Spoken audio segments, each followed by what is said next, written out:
The article I'm sharing with you today is titled 3 Stories, and it talks about how marriages that frequently discuss money tend to be the happiest. In this world, no matter how elaborately decorated the surface may be, the soul, full of wit and humor, cannot escape the word money. Yet when adults find themselves in an intimate relationship, they often feel ashamed to discuss money, thinking that it would harm the relationship. Little do they know that when love is put into practice in marriage, talking about money is the dignified thing to do. Talking about money is taking responsibility for marriage and life. Xiao Mi is a white-collar worker in a foreign company earning $10,000 per month, while her boyfriend is a civil servant earning $4,000. Xiao Michigan considered herself a modern, independent woman. Initially, their married life was sweet, but it didn't last long. When Xiao Michigan became pregnant and had severe reactions, she quit her job to rest at home, and financial strains began to emerge. Especially after the birth of their child, household expenses surged.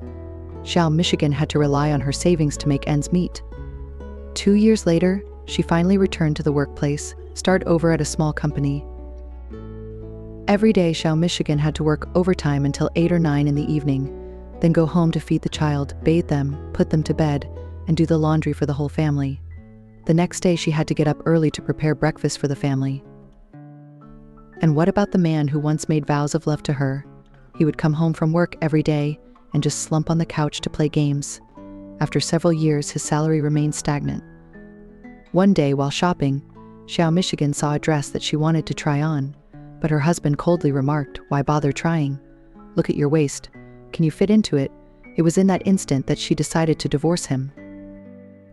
Many people think that Xiao Michigan's decision to divorce over a single sentence was too hasty and overly dramatic, but they didn't know that it was the culmination of 7 years of agony. She didn't despise him for being poor, she just couldn't tolerate that after all she had done for the family. He showed no gratitude and even criticized her in the end. For 7 years, he never showed any ambition. Every time they argued, he would say, "You despise me for being poor. Why did you marry me then?"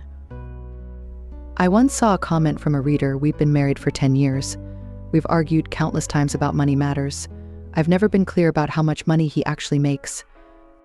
I only know it's more than 3 times mine, but I'm the one who bears the daily expenses and all the expenses for our child. But I don't earn much, so how can it be enough?" He only cares about his parents and siblings and never hesitates to give them money every time. But every time I ask him for money, he's reluctant, as if I owe him something. In the previous, he lent money to his brother to buy a house without discussing it with me. I feel really cold-hearted, as if he doesn't treat me as his wife at all.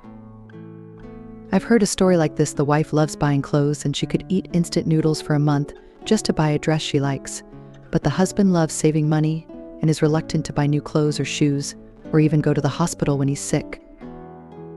They've had countless arguments over this. Exhausted from all the fighting, they decided to sit down and have a serious talk. That's when they found out that the wife's older sister always wore clothes passed down from her sister when they were young. That's why she craved new clothes so much.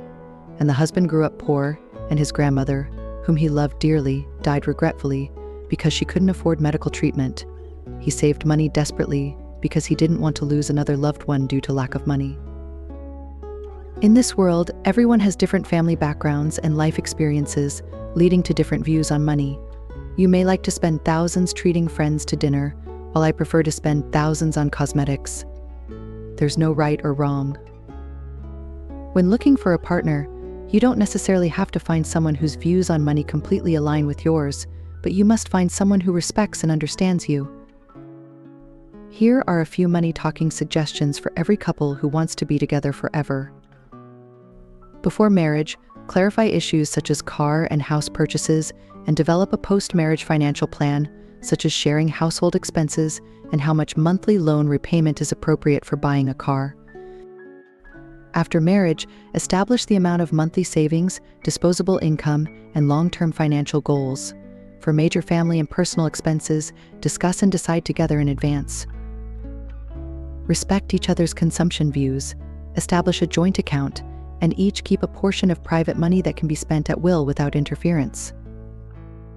Studies have shown that marriages with both shared property and individual financial space are more likely to last. If both sides in a marriage can understand and accommodate each other, earn and spend money together, and live an ordinary life with warmth and passion that is the most charming spark in love.